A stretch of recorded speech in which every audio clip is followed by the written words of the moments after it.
Today on the show, we have the great Andy Parry coming from Victor, New York.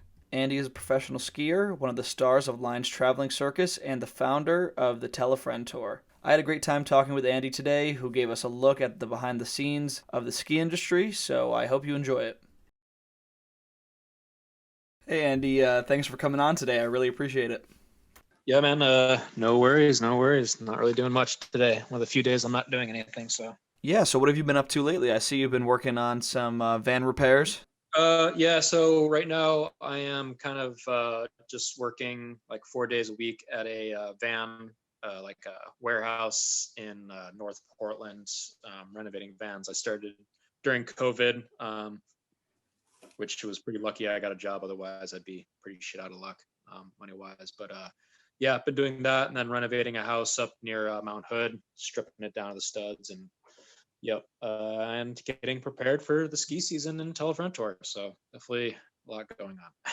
Yeah, so where are you at in the process for this year's Telefriend Tour? Well, normally I would be starting Telefront Tour. We usually start Telefront Tour around like the first weekend in January, but kind of made the call last spring when I saw the coronavirus thing starting to pop off. I was like, well, I should probably move it back. So we moved it back a month, and we're starting late January now. Hopefully, I'm kind of hope everything will kind of be a little more chill by then. But I don't know. We'll see. So I am in the phase of pretty much waiting on ski resorts to get back to me for kind of like just COVID related stuff. Usually we have everything scheduled out.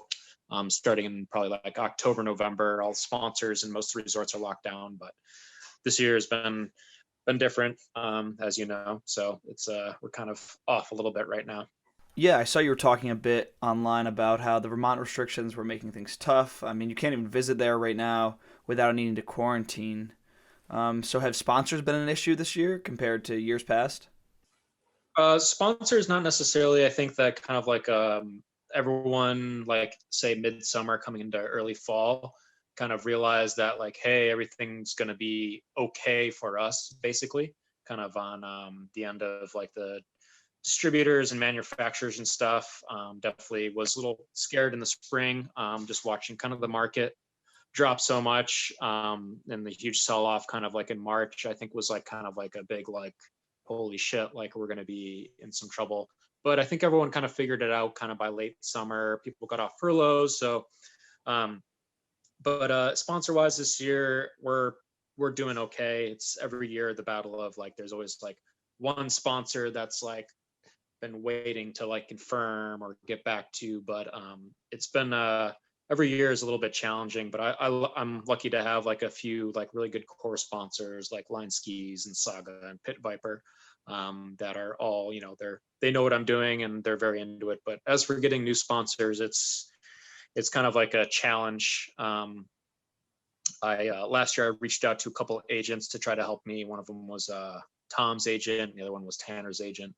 And I kind of ran over the scenario with them, and one of them was just like, I'd like to help you out, but to put enough effort and time into it to be able to get enough return on my investment wouldn't really be, worth it. And then the other guy was like, yeah, man, getting anything from anything in the ski industry or even the outside of the ski industry to bring into skiing is like pushing a wheelbarrow uphill. And I was like, yeah. So we're pretty kind of like solid with our core base of sponsors, but I'll tell you, it's. I mean, I deal with it every year. I've dealt with dozens of sponsors over the last 10 years, and each one of them is different and tricky. Yeah, yeah. So let's take things back for a second. So there's going to be some people listening to this who don't know what Telefriend Tour is. So could you take a second and explain in your own words what it is and how you fit into the picture? Yeah, so Telefront Tour is a free skiing activation tour. So we go to different ski resorts around the country. I kind of bring my friends who are definitely more famous and better at skiing than me. People have kind of been in the X Games or have kind of built a name for themselves over the last decade, in free skiing and skiing. And we just go, and it's simple. We just ski, hang out with hang out with participants, which kind of generally is like a under eight, a younger crowd, 14 to like early 20s or whatever. And then we do a free pizza party, and raffle. And that's really kind of it. We'll do some social media from the resorts, pictures, photos that they can share. And The idea is just to go out and share the stoke of skiing, and kind of just get people more interested in skiing, and really connect people with, if they see someone in a video like Will Wesson, who's X Games gold medalist, you'll see him in videos and on, TV or whatever. And then I think it's really makes a really strong connection to see him in person, and he hands you a hat or something. It kind of like makes a memorable experience. That's something that can carry over, and hopefully kind of be part of the puzzle that is building the like life pursuit of being a lifelong skier, which is good for everyone. Mm-hmm. I kind of fit into that as being, I don't know how I fit into that, but I somehow fit into that. You're kind of the mastermind of the whole thing. Yeah. I started, I don't know, I think it's like my 7th year. And basically it was just, it was out of like a necessity of like, there was no one else in the industry kind of doing this, which to me was insane, just because if you look across other action sports, doing like a activation style tour, a demo tour, what I'm kind of doing is like a pretty standard thing in like, say, skateboarding or surfing or snowboarding for that matter. And skiing and free skiing itself really didn't have, free skiing in particular really didn't have anything like that going on. It had in the past, but it kind of like fizzled out for whatever reason. So I just saw kind of like, yeah, a need to have that. And I just started it with little budget and money. And it's kind of grown over the years to last year. I think we did 24 or 25 stops, gave away like $4,000. Sometimes we give away money, whatever. Tens of thousands of dollars worth of product, and traveled well over 15,000 miles driving in a van. So Mm-hmm. ends up being a lot. Maybe that's why no one else fucking does it. Yeah. So, what were the origins for this tour? I think that on the Apollo movement, you said that Glenn Plake was doing something similar in his time. Did you draw inspiration from that? I mean, basically what I'm doing is nothing new. It's pretty much just stolen from other people and other industries, of where it's like you just go and I mean, skateboarders and snowboarders have been doing it for a really long time. Glenn Plake had the Down Home tour, and I can't remember if he still does it, but his thing was even more simple. He'd just go to ski resorts and just ski. And people would be stoked on that because it was Glenn Plake. Years ago, there was a tour called the Cyber Sessions, run by Mike Nick, who was a line skis pro.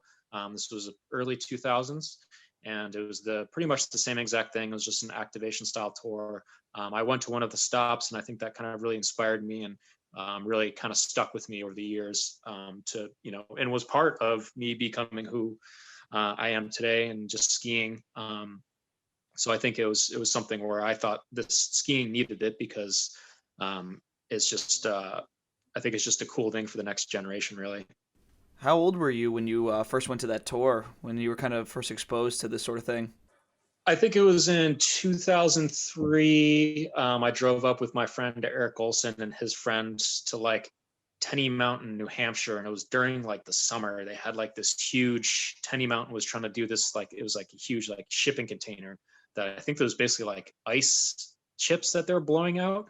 It was pretty interesting. It didn't really last long. But yeah, it was a long time ago. I was probably like 16 or something.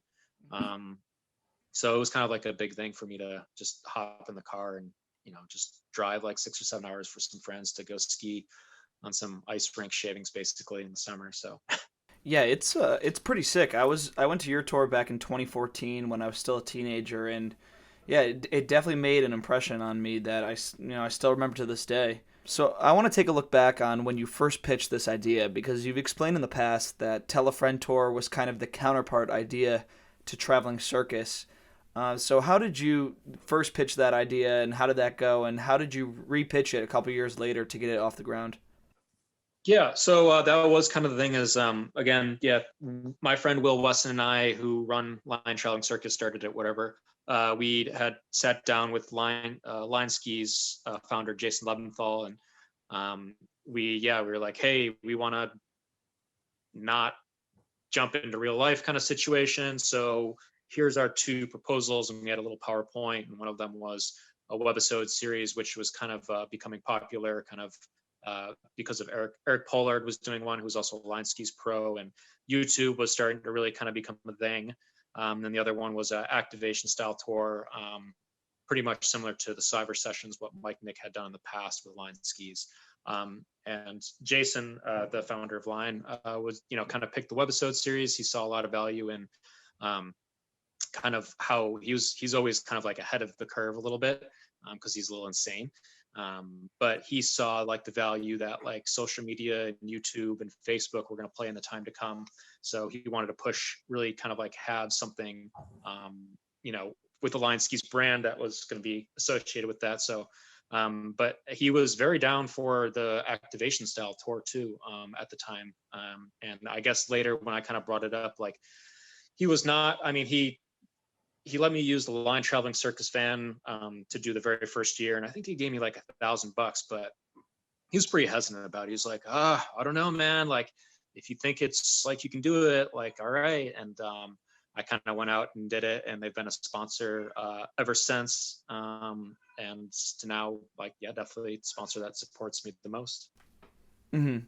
So you were doing Traveling Circus 2008, 2009 time period, and you guys were continually churning out content for those first couple years. What was going through your mind when you wanted to bring this idea back and actually get it going? What reignited the interest in doing it?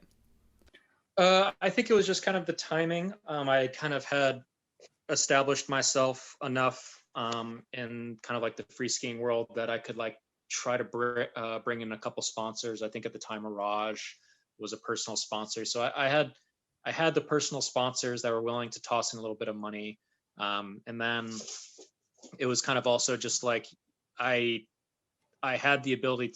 I felt more stable at that point in my life. When we started Traveling Circus, I was right out of college, and money was definitely like an issue. Like I remember first year Traveling Circus, I was in Tahoe living on a couch, basic or living on the floor, and I was selling my some old DNA clothing. There's a company called DNA out of Ogden, Utah, that kind of hooked me up with some stuff. I was selling that on Craigslist, and I had to pretty much use that money to be able to drive back to New York State, so I could kind of work during that summer to get enough money um, to just keep on going, basically. So I just kind of felt more stable. Basically, it was like a life stability thing and a financial thing. And by stable, I mean like I had like maybe like $1,000 or $2 in my bank account, and a couple of sponsors were paying me a couple grand. So I definitely lost money the first couple of years.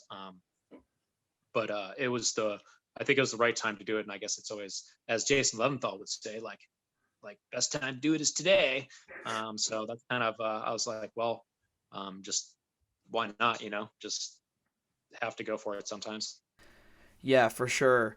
And looking at this from a business perspective, that first year, what was the process like setting up this tour? So you said Jason gave you $1,000. Who were some of the other sponsors, and how did you approach them with an idea like that?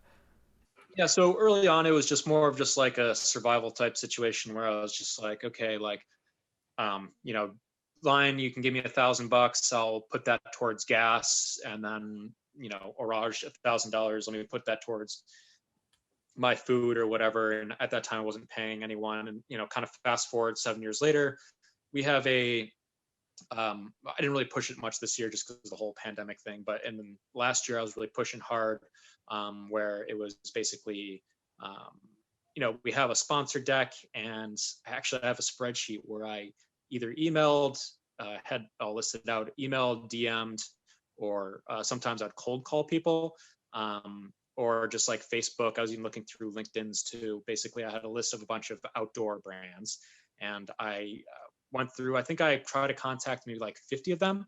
Out of 50, maybe like 3 or 4 ever got back to me. Out of that, there was one potential sponsor, Arcade Belts, but that never happened. So basically, I spent like, 10, 20, 30 hours last year looking for a new sponsor, some that are inside the ski industry, sometimes some of them outside the ski industry. And like I said before, I was even trying to find an agent to help me. And just didn't go well. But I mean, the sponsor and the pitch deck is like, we have our numbers and stats from the years, social media numbers, how many people we saw, how many resorts we visited, an overview of, a quick page of like why I'm doing it, kind of like the more existential and like intrinsical emotional value of what I'm doing and how much it does mean to the community, and then more numbers, and then kind of just a pricing sheet of like 3 different levels, whatever, presenting sponsor, headlining sponsor level, and then a mid level, and then a lower level, and then a supporting level, which would just be them people giving us kind of flow gear. And really the only way I've gotten sponsors are through kind of either my sponsors, like this year Cool Kia is giving a little bit of money, and their personal sponsor Ski East has always kind of supported us with a little bit of money and a bunch of product. Pit Viper, I got them as the sponsor last year because I know the dude Spencer, and I met him randomly outside of Bend. My girlfriend was actually doing an activation tour. She works for Adidas Outdoors, so I saw him here, and I kind of actually I don't know if I tricked him or whatever, but I think I was like we were kind of talking with him in a group and some other people, and I was like talking to my girlfriend like right next to him, like, oh yeah, tour's not looking good this year, don't really have any sponsors. And of course he overheard us, and he's like, well, here's my card, like let's try to make something happen. And I was like, yeah, I got you, Spencer, I got you. But he's also, he understands skiing, like he's always been in free skiing, he's a really good skier. He's been in the scene, so it's more of like I don't think Pit Viper necessarily needs to sponsor Telefriend Tour to gain kind of more customers, but he understands how important it is to free skiing, and they're based in free skiing and skiing, so he kind of hooked it up. But getting new sponsors it's not an easy thing, and we're not talking like someone giving me $20,000 here. We're talking like thousands of dollars. Like I don't have a sponsor that pays me over $7,000, and most of them are on the $3,000 or $4,000 level if you're going to average it out. So it's hard. Like you would think that like, hey, like this is a activation tour that is hitting the demographic of free skiers, generally male free skiers that are eventually going to go to college. They're going to make around $100,000 a year. Their household is. That's the average income of a household of someone that free skis, according to SA Snow Sports Stats. And these people will be your consumers. But it's I think that kind of social media influencing kind of style thing has really kind of gunked some things up, where it does kind of make sense to pay an influencer $1,000 to make 5 posts versus giving me X amount of money to go whatever if they have 100,000 followers or something. A lot of people are looking for direct sales and conversion, which also makes it difficult because my whole thing is like you kind of like build this brand recognition with the people, where it's like they come to the tour, they see Line skis on my feet, all the other people have Line skis on, I'm giving away Line skis gear. Maybe they come to the tour another year and it kind of just reinforces that, or they watch a video of us that was produced by Line skis. So a lot of people are looking for direct conversions where it's like they're like, oh well, do you think we could like have a discount or a link or something that like we can make our money back on this? And it's like, I don't know, like you're just getting into free skiing, like it takes a while to build like kind of this brand recognition and be able to just get sales and stuff like that. So I don't know, it's hard. I can see it both ways, but I think the activation style tour is something that resonates extremely deep with the participants, to where they're hopefully going to be more likely down the road to buy a product from that brand because they either saw me riding in it or they got a piece of swag or something that was from that brand that, that creates the brand awareness. So it's kind of like the whole cycle of kind of like, selling a product to bringing brand awareness and then kind of brand recognition and reinforcing that with different things. So I don't know. It's getting sponsors in the ski industry and even outside the ski industry is about who you know. I never went and I never broed down in Colorado with the boys drinking beers at the bar after skiing Keystone or at X Games. And I had always kind of, people be like, oh, you're going to come to SIA, you might be able to find some sponsors there. And it's like, well, no, I'm on the road. Like I'm literally out there in the freezing cold, like handing things out to kids and giving high fives while everyone's, walking around a trade show and then going and having a sushi dinner or some shit like that. Like I'm out there on the ground kind of getting it done. But it's about who you know in the ski industry and how much you can talk your game up, where it's like I myself relatively modest. I think I can be a huge dick and kind of be pretty flamboyant with like I'm Andy Parry, like, but it's always like in a joking way. And yeah, you're just not going to really catch me at the free skier party, like rubbing elbows with the people that I don't know. Yeah, that's how it works in the ski industry. Honestly, it's people who you know, and yeah. Yeah, so does that also apply to being a sponsored athlete yourself? I mean, we're talking about sponsorships for a tour, but when you're trying to sell yourself, what's the process of going from a high schooler who loves skiing to becoming a sponsored athlete? Uh, I don't know. That's a great question. I would say for myself, like, I had, since I was, in high school, 2002, we were putting together like sponsor me videos and typing up a little email to send to people. And that never honestly worked. I think Will had gotten sponsored by maybe Nordica in high school. We're talking 2003 because he had a video that he sent or something. But other than that, it's always been kind of like people or your parents know, at least in that age.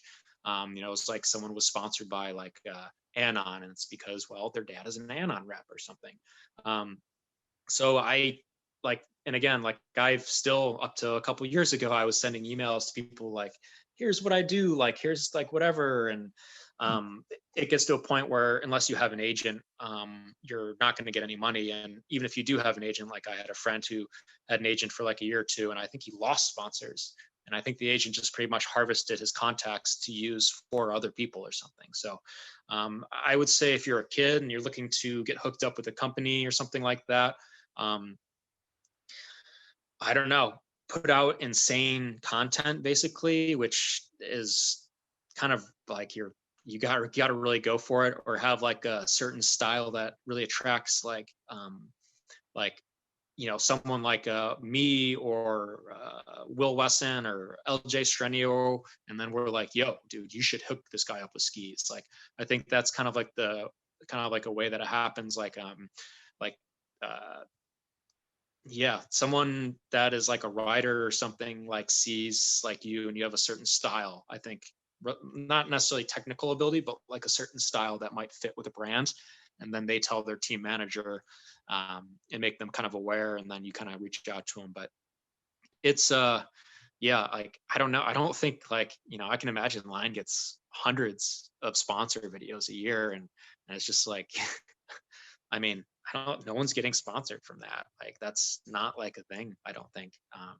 It's again, knowing people, kind of knowing the local rep kind of situation, or, skiing with the sun or something is probably like the best way to do it, honestly. Wow, yeah. So once you are actually sponsored, what are some of the responsibilities you have as a representative for the company? Does it kind of differ from company to company and athlete to athlete? That it's honestly, it depends on the sponsor. I've had personal and tour sponsors who, will have a set of deliverables. Like, okay, for myself, for the Tell a Friend tour, we'll have your logo and edits. We'll give you, you know, 10 photos and 10 videos across the span of X amount of months during the winter. We'll make X amount of posts. We'll give you, yeah, X amount of media that you can use, whatever. Some sponsors, like, I'll send them an email. Actually, with Tell a Friend Tour, I do weekly updates. So every week, I'll send every sponsor and then everyone associated with the tour a set of and a bunch of assets of videos and stuff like that. And then the sponsor, some of them are really good. Like, so I'd say Line Skis or Saga would like more or less immediately post like a video or picture or photo of the tour, which is kind of the ideal thing. Same thing with the sponsors. Some sponsors they'll specifically ask for things, and then they'll actually post them. Some sponsors, if they want to give me money and then not get any return from it, that's perfectly okay with me, kind of.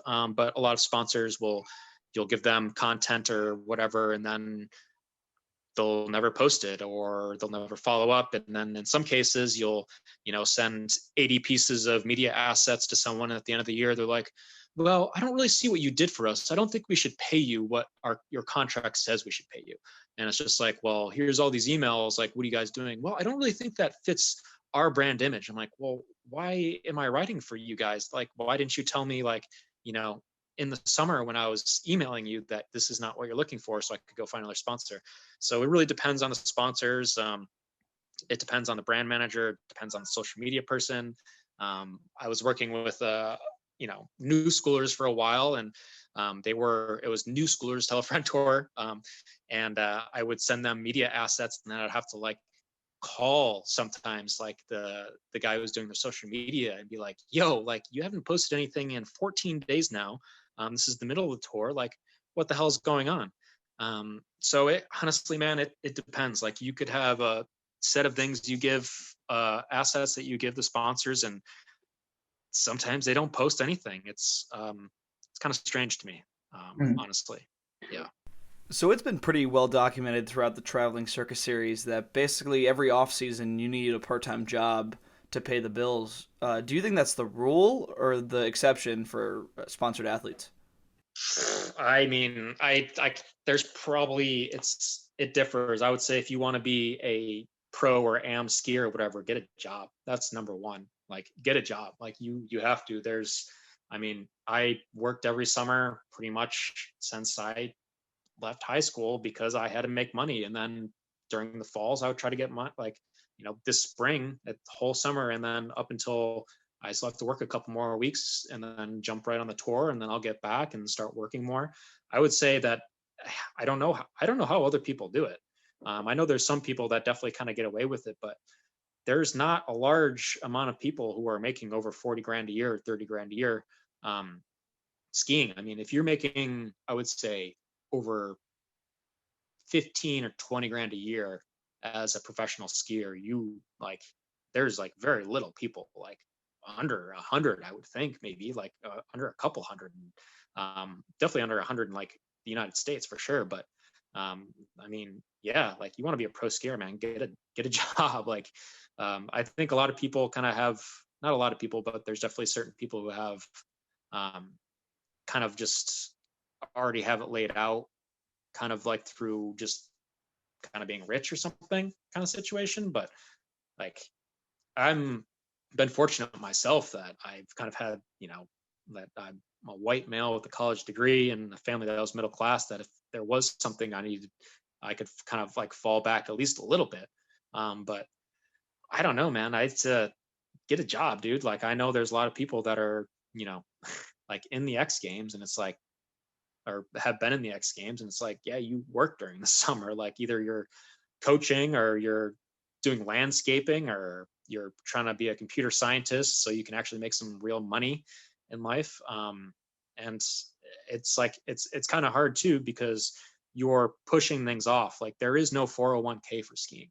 There is no health insurance for skiing. You have to pay that out of pocket. Um, you have to be proactive and try to start an IRA, because you don't have anyone matching your contributions to your 401k. And like I'm in my middle 30s and I just started saving for that kind of stuff like a couple of years ago. So I'm already, in those early years, those 10 plus years that I haven't been saving are the times when a normal person that has been in the job market has been saving. And those are the prime saving times, because those are the earliest years that you can eventually be accruing the most amount of interest on those returns from a Roth IRA or an IRA or a mutual fund or something. So yeah, get a job, like start a Roth IRA. If you only put in like a couple $100 a year, $1,000 a year or something, like do it. Cause it's all of a sudden you're going to be 30 and you're going to be like, oh shit, I don't have any money for retirement. And that's definitely a thing you have to have. Yeah, and I think that's just good advice, period. Not even just for skiers. So staying on this subject, what's kind of the difference between a skier like you who's on tour and in a web series versus a comp skier who's in the X Games, going to World Cup events, and trying to get into the Olympics? What are sponsors expecting from those individuals, and are they kind of like a different class of skier, if you could say that? I would say they're a different class of skier. Someone who is skiing half pipe in the X Games, for what they're doing is pretty much, they might as well be skiing moguls or racing, for most aspects of it, honestly. It's hard to tell what their situations are. I think it's another varying thing. I think a lot of people are getting support from sponsors. There are sponsors who are really kind of stuck in the old mentality of, oh, we're going to sponsor this person for 40 grand. and they're going to get fifth in the X Games, and we're going to think that's good or something. I don't know, or they have an agent or something. But I think for others, it's the same kind of thing as me, where they have to kind of make money through working, or for God's sakes, GoFundMe's and stuff like that, which are pretty common. Where it's like, I honestly, I don't know like how some people, like, if they don't have like really good sponsors and they're getting paid like over like 30K a year, like how you're expected to travel to like 4 or 5 World Cups or something. Like, it's like the plane tickets themselves add up to more than 10 G's, like, and then you kind of have to add just other travel expenses on that. I don't know how some people do it, but it's money. Like, you have to be wealthy to do it. I mean, you can't, if you're being sent to and this is most Olympic athletes and people in the X Games these days, is you went to a ski academy. And going to a ski academy is not fucking cheap. Like, you're talking like, what, 20, 30, 40, 50 grand a year for a ski academy. And by a ski academy, you mean a high school that specializes in skiing, right? Yes, like a high school, and that's what the background of most Olympic or X Games athletes these current days are, is they went to a high school academy. And then, some of them, it's easy to do college these days. Well, not easy, but it's doable to, do online college or something, or take summer courses, and then do your competition season. But you're still spending time during the summer, having to go to summer camps, keep on training consistently, and then spend, 3 or 4 months during the winter, kind of like flying around the world, doing World Cups, trying to collect points.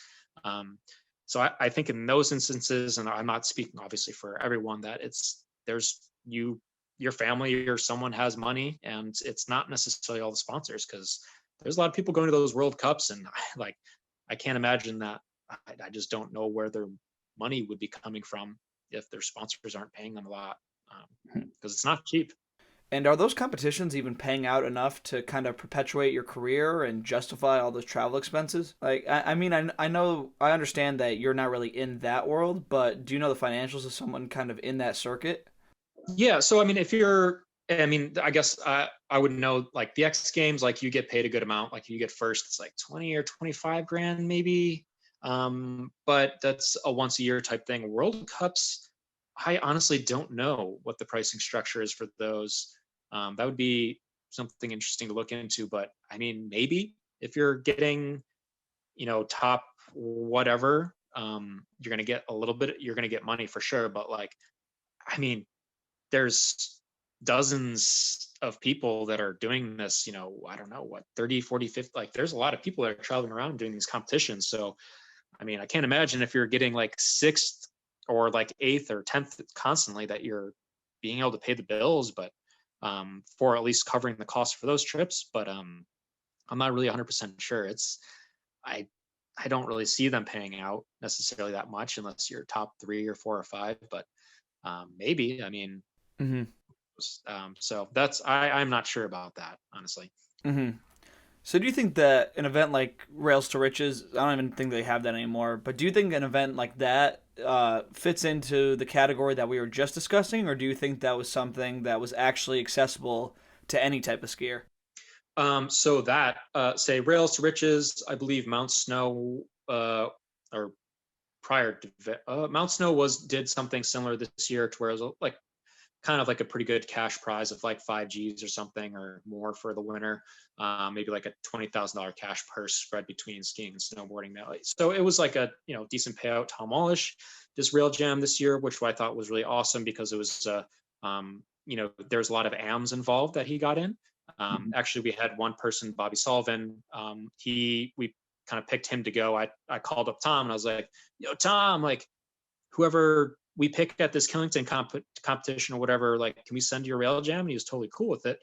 So we sent Bobby there, and Bobby Sullivan's an AM. So I think things like, say, Rails Riches, War of Rails, which was an invite-only contest, but if you were a sixth skier, someone would probably vouch for you and you could get in. And then, yeah, Tom's thing, things like that, where they're Rail Jams and non-sanctioned competitions by some whatever IOC, USSA, USASA, whatever the hell the acronym is. I think those things are something that they're far and few between, and there there needs to be more of them. The people that are in those and won the like, pretty sure my friend Garai Dadali, he won more than 10 grand over Rails Riches over the years. It helped pay for him to go to college. Like it helped pay for him to travel. John LJ Strenio won, I don't even know how many years he won, but he definitely probably racked up more than 15 grand over the years. And that kind of helped, be able to fund him to, yeah, he went to college, University of Utah, and now he's doing computer science classes at Portland. So it's like that money kind of helped fund him do that. Um, but it's almost hard to you know because there's so few of them anymore. Everything is a very sanctioned. Even small rail jams at your home resort are where you could win like maybe a couple $100 or something like that, or at least your gas money back, don't exist because they're part of like a USASA or whatever kind of a sanctioned organization where you actually have to pay them to be a member, pay them for entry, and then when you win, you don't win money, you win points, which the points really don't do anything. And that's where another thing where I years ago I was like, this is stupid. Like when I was a kid, you could go to, I had friends in New York that would go and they would schedule out their whole winter based upon cash purses in the East Coast. Like, okay, like this weekend is the Mount Snow Open.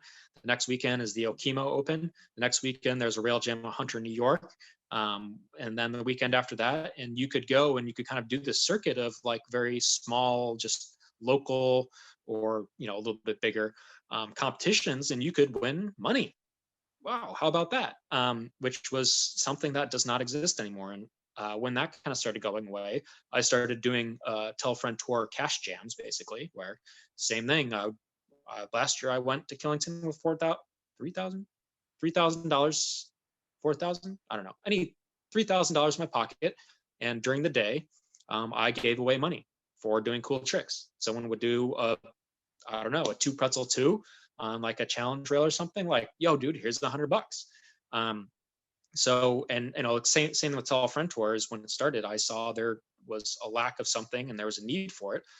So I created it. And, over the last 4 years of giving out money for Tall Friend Tour at these cash jams, I think we've given away like over like 12 grand or something. And some places I'll show up with $1,000, some places I'll show up with $500 and just give out money to kids for doing tricks, and gas money's paid for, and everyone has a fun time. And unfortunately, if I wasn't doing it, and I guess Tom wasn't doing it, there would be no one doing it, and it's hard to get support for something like that. Again, you'd think that it's like, I don't know, people, there's money out there, like it's out there, but it's just not going kind of to the places that it needs to help really just kind of, one, keep the tradition of free skiing alive, and two, like foster a generation of free skiers that aren't rich academy kids, that can travel around and make a little bit of money to help pay for college or at least their gas. So it's kind of a bummer, honestly. Yeah, so free skiing and freestyle snowboarding entered the Olympics in 2014. So I hardly think that it's a coincidence that as the Olympics has taken over the comp scene for skiing and kind of created a career trajectory for comp skiers, that it's not a coincidence at all that we're seeing that cash rail jams are dying out and all these sanctioned events are increasing in importance. Yeah, so I would tend to agree. I think it kind of started happening a little bit sooner than that, maybe like a late, like 2008 era, 2007, and that was basically because of USASA and US whatever, the I don't know, they combined and they changed their names and stuff, but basically like sanctioned events, to where it was like, okay, like we can someone in that region or whatever the organization is going to kind of take in money, and they kind of took over the small rail jams or slopestyle competitions. But you are right, it was kind of more sanctioned events, to where it was like, okay, if I'm top in my region for USASA or whatever, that might give me a spot to get into a rev tour or something. There's like, it changes all the time. It's kind of like a complicated thing, but like a more sanctioned event that is kind of bigger, like maybe a spot in a World Cup or something like that, or an open event, give like a spot in an open event or something, but it is the same thing to where it would be like, that is kind of like the people, and especially I think parents, which to no fault of their own, like, yeah, it's a sanctioned event. There's insurance and like you pay money and they go and do the runs and ski. And they're thinking like, not every parent, but there's a lot of parents, especially I've coached a lot of these kids where their parents are like, yeah, like I want little Johnny to get sponsored and he's going to go to the X Games and I want him to be a professional skier in the Olympics. And so I think it's like definitely like gives the perception that there is a career path and opportunity in the competition sport. And that is definitely where the cash rail jams and stuff like that. So you're right. I hadn't really thought about it like that, but the more sanctioned like career path that like either a kid or a parent wants the kid to take has to go through these sanctioned events to be like the pro comp skier that, wins the Olympics or something. But Mm-hmm.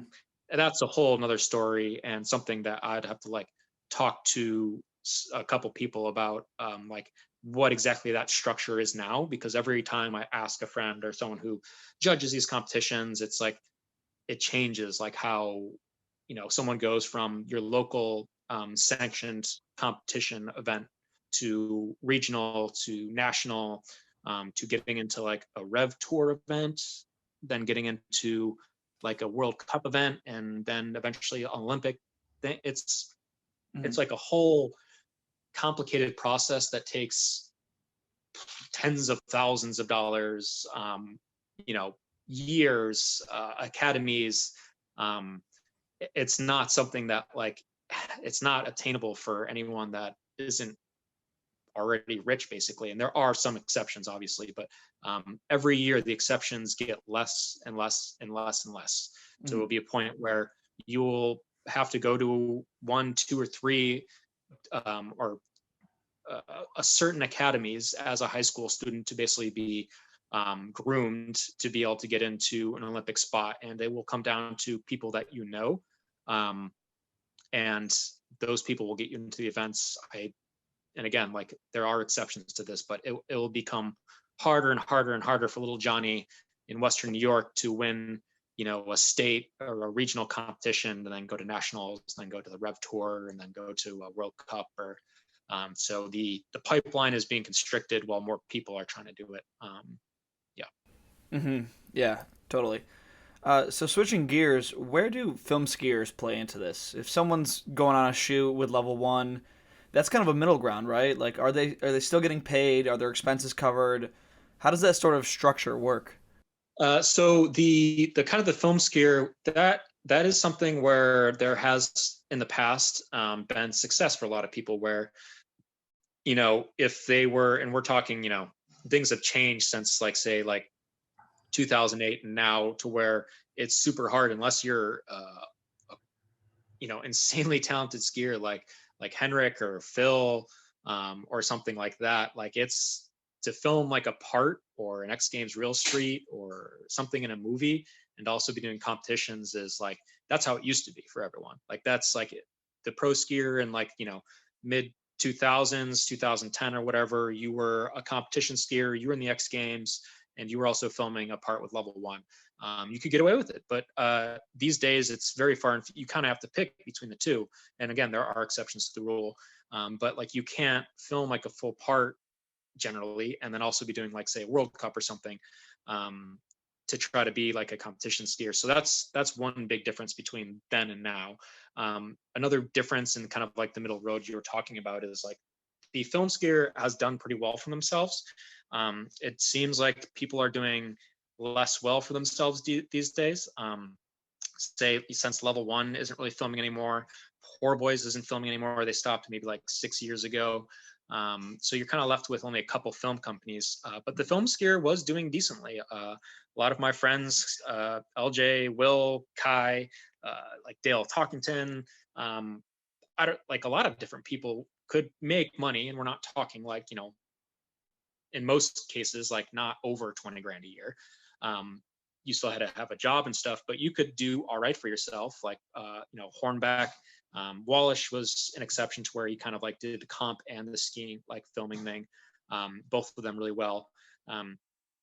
But it's that was a good middle ground to where it's like you're not going to be making like I mean, some were for sure, like 40 plus grand a year. But since kind of level one's gone, Poor Boys is gone, sponsors are just kind of like, well, individual film projects are still kind of thing, but it's kind of, I think it's pretty hard to get funding from them. Like a sponsor was a little more willing to kind of give someone money to go say film with level one, because the presence of level one Poor Boys was just, especially like say early 2010 to 2015 was absolutely huge.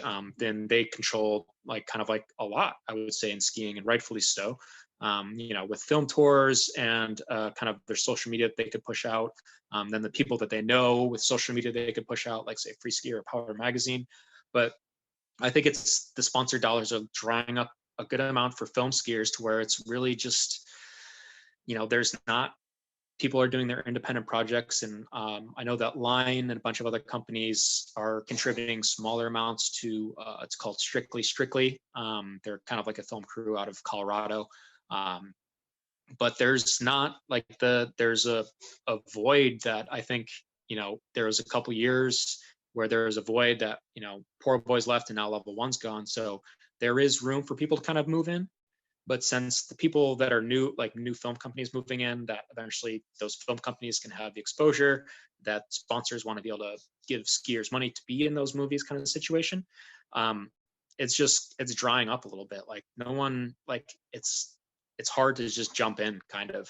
But yeah, the film skier for a while did really well for themselves. That was kind of, I think, like that was an age for sure. And well for themselves, and is kind of like a relative term, but when you're filming with a company, say Film Company X, most film companies they're not really flying you around. Like you're flying yourself around, and your sponsor pays Film Company X $20,000 to be a sponsor. And then your sponsor's like, okay, I want you in this movie, Johnny. I'm going to give you $5,000 to be in this movie. So it's still kind of like a unbalanced thing, to where sometimes the film company was getting the kind of lion's share of that marketing budget for that kind of media. So it was always kind of like, I'm not saying necessarily anyone ever like got used or is being used for whatever, but it's definitely the money I wish had gone to kind of like the skiers a little bit more than some of the companies. But then again, those companies do need to make money and operate. So yeah, everyone's like, you would think that like, someone gets sent on a trip to Helsinki to go film rails for a film company, that like the film company is paying for their travel, their food, their transportation to get around. And that is not how it works at all. Like you're paying that out of pocket, or your sponsor, you're hoping that is paying for it.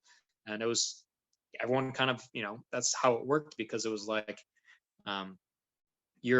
the mentality a lot of times in skiing is you're lucky to be doing what you're doing. So it doesn't matter if you make money or not. You're doing what you want to do, kind of situation. But it's like that's, I mean, that's a pretty shitty way to look at it sometimes. Like, because it's like then you end up in your early 30s, and you spent, the bulk part of your 20s like hitting rails and stuff, hoping that maybe you'll go somewhere. But it's not really how it works. It's kind of a bummer. And there are, again, exceptions to that. But I remember, I think LJ was saying that he was like at a shoot at like Schweitzer or something, like with the film company, and like it was super shitty weather, and no one like was skiing for like, it's going to be kind of shitty for a while. So it was like, I think like Dumont or someone was there, something of that status in the like 2010 range or something. And Dumont was just like, yeah, I'm just gonna like leave and like I'm out, like I'll be back when the weather's better. And like LJ just like,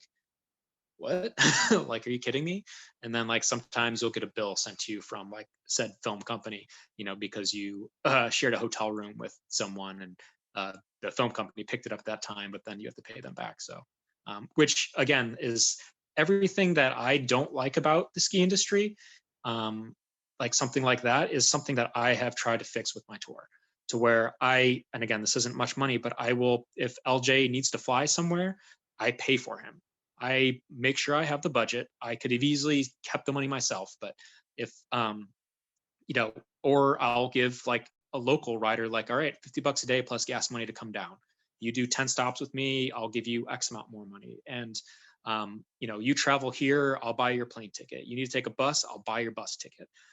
Like I'm going out and I'm getting dinner for everyone tonight. I'm buying drinks at the bar. Like that's like something that, like, again, from hearing stories from people filming with these film companies where they're like, this is bullshit. I got a fucking hotel room bill from, like, because I split the hotel room with like someone like the filmer or something. Like, so that's where like I've really tried to make the difference. And I've, over the years, I've paid tens of thousands of dollars in people's ways and wage for people to come with me, because it's like, you're doing work for someone, you should be paid for it. And I wish I could pay people more. This year is going to be tough. I don't think I'm going to be able to pay anyone, because I got to pay, you know, in the end for myself. But it adds up. Like 5 people, plane tickets both ways back, like food, like it ends up being a lot, but it's needs to happen because that's what's fair. Yeah, I completely agree, and it's tough, and I hope that people discussing these sort of things kind of shifts the culture in the community. I mean, even the stuff you were talking about within the comp scene is just ridiculous. Yeah, no, I think that, and I, over the years, I've been pretty hostile, and I've actually been not banned. Well, no, well, not banned, but not invited back for Telfriend stops. It was maybe like 4 years ago. I got real into anti kind of like sanctions, like, you know, youth sporting events for skiing, to the point where yeah, I had a couple people that I rubbed the wrong way because they were the people that were running that sanctioned event in the region. And, you know, to be shitting on that basically kind of is like taking money out of their pocket. And I've changed my views in the years. In fact, I've talked to a couple people recently that are that work for USA. I can't remember. And I took the certification one year because I had to. And for this sanctioned competition series, people would take like for coaching or whatever, adults, like a parent would take this USASA, whatever, level 1 or 100 course, a 2-day course or whatever. So they could be like in the start gate with their kid. I swear to God, these people could like barely ski and snowboard. So it's like, there's a lot of weird stuff, man. But I got in kind of a little bit of trouble about that. And I've been disinvited from Spirit Mountain in Minnesota. And then also I Bear Creek in PA. So I kind of shot my mouth off and kind of stepped on my own feet on that one. But I've changed my tune with that to like kind of being more combative about it, and just being like less of like an asshole basically.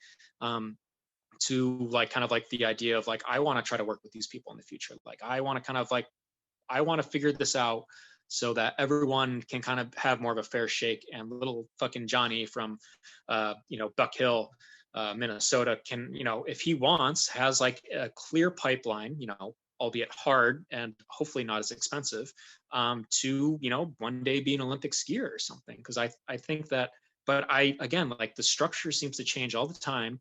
And it's from, again, talking to people that are very heavily into this, people that coach Olympic athletes, that it is going to turn into an academy fest, to where not only does the person have to go to an academy, but the person has to go to a certain academy to be really seen and then eventually picked to be able to be put into these positions. So I don't know.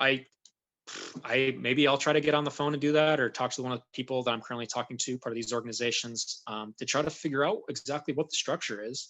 And like maybe like, all right, you see this being a problem at all? Like, what's up? Let's maybe try to change it. But that, yeah, we'll see. But it's complicated, convoluted, and expensive. Mm-hmm, mm-hmm. Do you think that resorts are playing a role in this problem you're identifying, or do you think that it's out of necessity that they're moving towards only sanctioned events? I would say, for what we were just talking about with like kind of these more sanctioned competitions, and kind of like the whole road to being like a professional comp skier kind of situation for a kid in the middle of nowhere. The resorts, they want to hold an event. They want to get people there. They want to ski. Like I think some people are probably more into it, but other people, it's like the marketing people are like in their mid 40s or 50s or even 60s. And it's an event. they see it fun for the kids, and it is fun for the kids a lot of times. So I don't think they're really playing any kind of like role either way into it. In fact, resorts is for kind of like how I make my money for Telefriend Tour is it's mostly from resorts. I would say 65% of my income from last year was from ski resorts because they want events at their places, and I pitch it to them, and they either say yes or no. So I think ski resorts are they just want to have events, and they just want people to have fun. And ski resorts do play into kind of like a deeper, a totally different situation, issue, problem that we can talk about some other time, to what kind of skiing's moving forward to. And I think that's a conversation that's like a whole different thing that will require me to kind of change my whole thought process and do a lot of research, which I'm trying to do now, when I'm not being lazy or working, mostly working. But I think ski resorts just want events and people to have fun, and this is an easy plug and play thing for them. Yeah, so we'll save your thoughts on your future ventures for another time. But just to round things out, what's your vision for the future of Telefriend Tour specifically? Oh, honestly, before COVID, which really screwed a lot of things up this year, we were cruising pretty good. I was being able to generate enough revenue to be paying the people that are coming with me. I was introducing new people that were generally through Line Skis, because Line Skis is like kind of the most supportive and forward thinking of a lot of the sponsors, where they have a lot of like good AMs, like Pete Klukoff kind of came with me last year. Sawyer Stellingham is like kind of like a Line East Coast rider. Kevin Merchant is an East Coast rider. Um, uh, so I think that even if I didn't, and my goal was always to land like a non-endemic sponsor, like a non-ski sponsor, like Nature Valley Bar that gives me like 60 grand and I can go do so much cool stuff with it, like give so much money away. And I eventually wanted to create my own competition series that was based on money, not points, and that could like really filter into like someone going into a bigger competition like the X Games or a do tour style situation, even though that doesn't exist anymore. But I've kind of given up on those pipe dreams of finding the non-endemic sponsor, the whale, that will be able to kind of solve all my money problems. So, I was pretty happy with piecing together 24 different resorts and 7 sponsors. It sustained us so we could go for like, a good 5 weeks, get out to a bunch of people. So I think I would just like to keep on doing that, keep it to like 20 to 25 stops a year, going to new resorts, involving kind of like more AM skiers, so they can kind of help get the exposure to maybe push them to the next level. Kind of just going, and just my whole thing is for this year, or at least this year, is the more product that I can get, whether, it's like I'll hit up company A and they're like, I don't know, I don't really want to do $4,000. Like, I don't really, we don't really want to give money this year, like, whatever, but we can give you products. Like, in the past, I'd always kind of like, I'm like, but I've changed my mentality to what I think is going to be the best outcome for the participants, which is more stuff. Give me more stuff. Like, I don't care who it's from. You're in the ski industry, outdoor sports, whatever. If it's like something that someone will want to have or get them stoked, or again, create kind of like that puzzle piece to the overall whole puzzle of them becoming a lifelong skier, like, let's do it.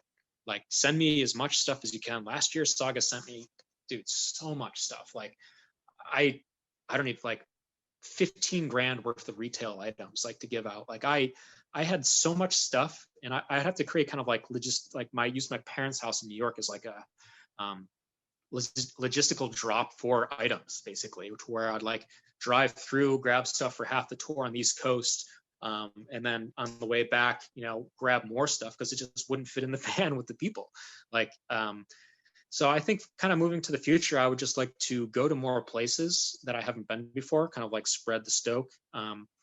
It's there's a lot of opportunities out there. East Coast and Midwest are by far the easiest, because there's more ski resorts closer together. So I can kind of hit more stops. So it's like, ideally, like for last year, at least, it was like, all right, Saturday, Sunday, we have Monday off. And then Tuesday we drive, Wednesday, Thursday, Friday, we have stops. And again, Saturday, Sunday, like just like get it done in one big, drive, like insane, like routes, sometimes going way far out of the way and people getting very angry at me because they're stuck in a van.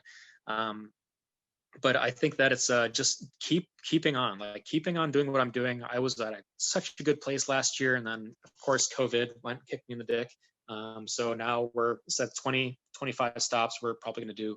I'm promising sponsors, or I'm shooting for 10 stops, which I had just got some stops kind of scheduled, and then I looked at travel restrictions, and I'm like, unless stuff changes, like technically I shouldn't be going to that state. Like I legally, I don't, maybe they're handing out fines or something for not being in quarantine, but there's a lot of eastern states that are like, New York State and Vermont being places where those are both definitely on hold pending COVID travel restrictions. So yeah, this year is an anomaly and kind of a bummer, but I had a lot of things figured out last year that I think I can carry forward to at least continuing this. And you know who knows what I'll be doing in the next couple of years.